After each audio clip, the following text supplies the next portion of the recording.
One of the beautiful things with my experience over the last 3 years is that I can usually find a really great spot to camp. And with my access pass, this is half off. So this National Forest campground actually costs me $5. That's certainly not a bad deal in my eyes. It's a little bit too windy to actually get some very good footage, but this is a side rest area. It's basically on the side of the road, and Raymond Zamora is the funder for all of this. And it's basically a historical memorial that thanks all of the veterans of each of the branches of service, and specifically some of the ships that participated, but POW, Navy SEALs, United States Army, United States Coast Guard, Marines, and of course Navy. And it's just a rest area that, again, is provided by Mr. Samoa. And as you can see here, he basically is a veteran himself and wants to give a tree where you can find some shade and a place to rest if you're on the road and you're a little bit weary. Talks about some paratroopers here, tribute to the U.S. Veterans Memorial Rest Area, which is where I am right now.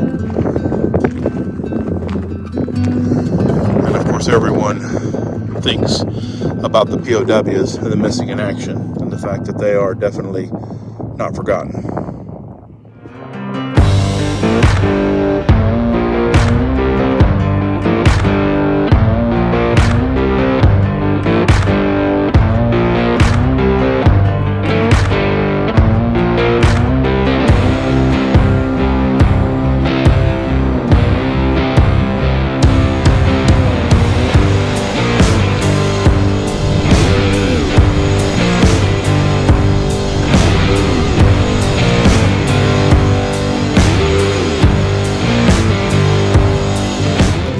While I enjoy national forests, and I can even wrap my head around some state parks, but my go-to is always going to be that good old free BLM land. And even though I'm not sponsored, those balancing blocks are really versatile. So as I'm setting up my sunset for the evening, I've got mountains in the background here, and I've got my camera set up so that I can capture the sunset, which is going to be coming from this direction. But when you're doing it from a mountain, it's pretty obvious that the sun is well above the horizon there. But what I'm going to be able to do is catch it as it goes down over those mountains and see what it looks like with those clouds in the background. Definitely looking forward to that. So I'll throw another log on the fire. Let it burn.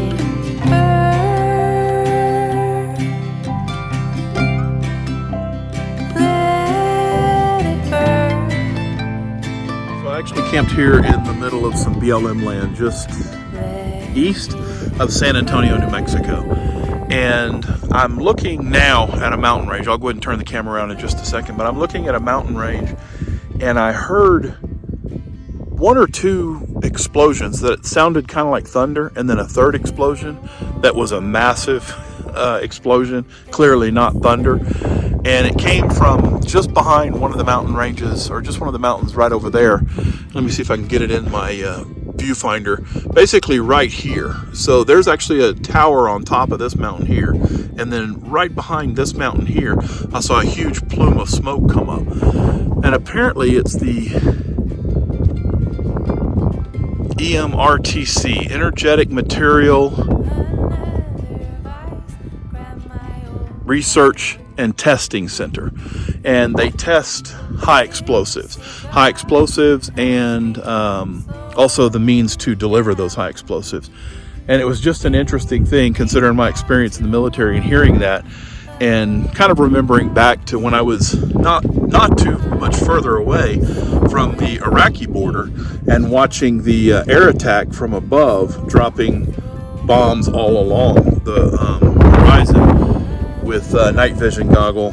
And this is an explosion that happened during the day, so really kind of an interesting situation and opportunity to be here, because well, obviously I would have missed it if I was just driving through. But again, as you can see, I'm kind of out in the middle of BLM land. That's San Antonio New Mexico off in the distance, and it goes on for miles and miles and miles, including mountain ranges on the other side. Great place to stay, but if you're a little leery of relatively loud explosions, perhaps not the best place to stay. From BLM land to BLM land, I picked a spot that was just a little bit west of Socorro because it was protected by mountain ranges. It was getting a whole lot colder. Yes, that is me with shorts on and long johns underneath. Another mountain sunset through some clouds. But this time I've actually got a pretty decent perspective as I wander through my camp under my canvas next to my xTerra. Got a little protection from the north, and certainly protection from the east and the south.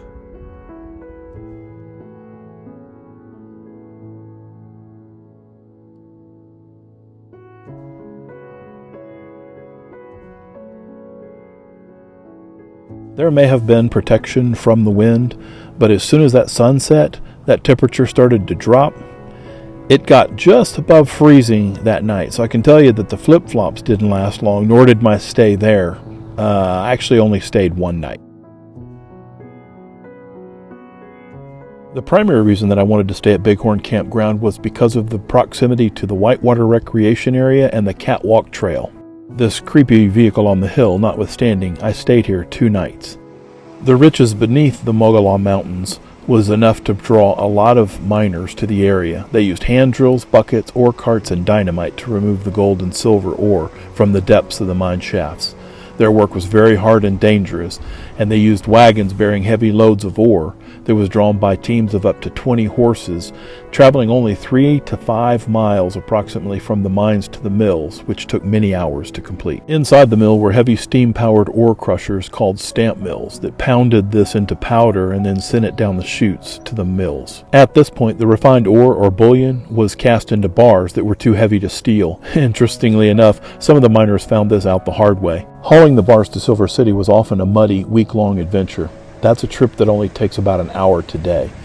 And in Silver City, most of the bullion was loaded into freight trains and sent to the Federal Mint in Denver, Colorado, where it was melted into coins.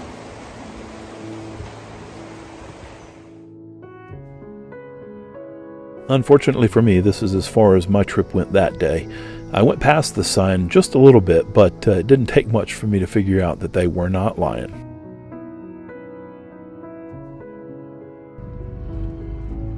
Definitely a bit of a commitment to wander off across there because the road's definitely washed out. The only way you can do it is to just find a line, pick it, drive it, don't stop, don't slow down, don't take a chance of bogging out, which is a bad thing. And then when you get to the other side, take it out of 4-wheel drive.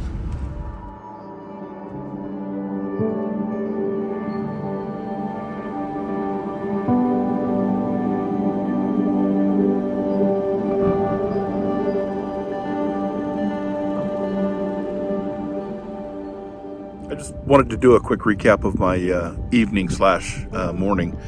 I was headed to a campsite last night called Sunny Flat, which is just southeast of here.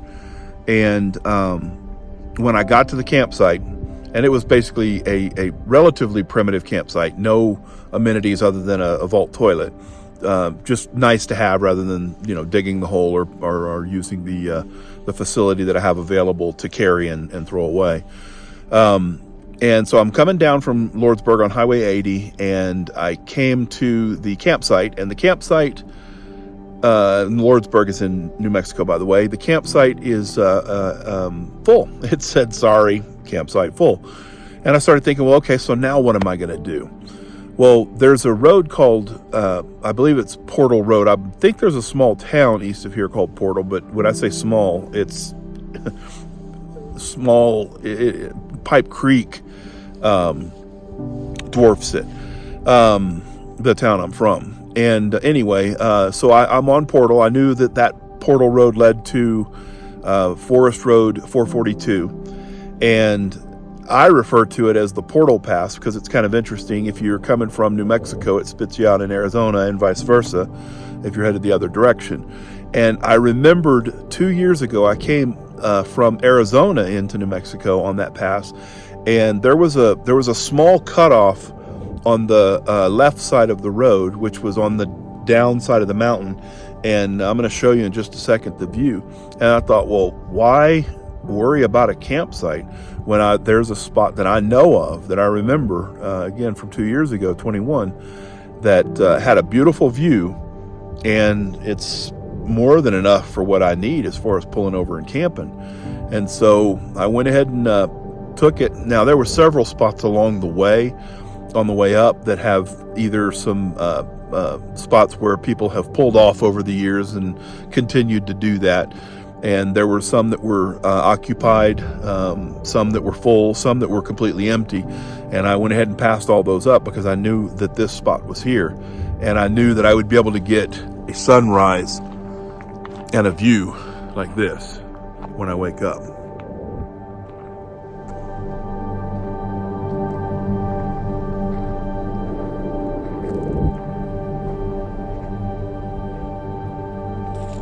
Just got to deal with a little bit of high wind, which has subsided now, but it's going to start kicking up in a little bit. I think it's supposed to be pretty breezy throughout the day. But again, great spot to crash for the evening. Jumping from cliffs so high, trusting our wings to fly. Sometimes we're crashing down, but we get up and start from the ground. And I really wanna know, if I'll ever figure out where the road goes. Even if I'm falling down, I will keep on searching for my highs. You can say I lost my mind, I will keep on holding my head high. Even if the sky is falling down, even if the sky is falling down, yeah. The sky is falling down. All the best, always. Wanna come down to the underground old school? Here's a shovel, can you dig it, fool? Can you dig it?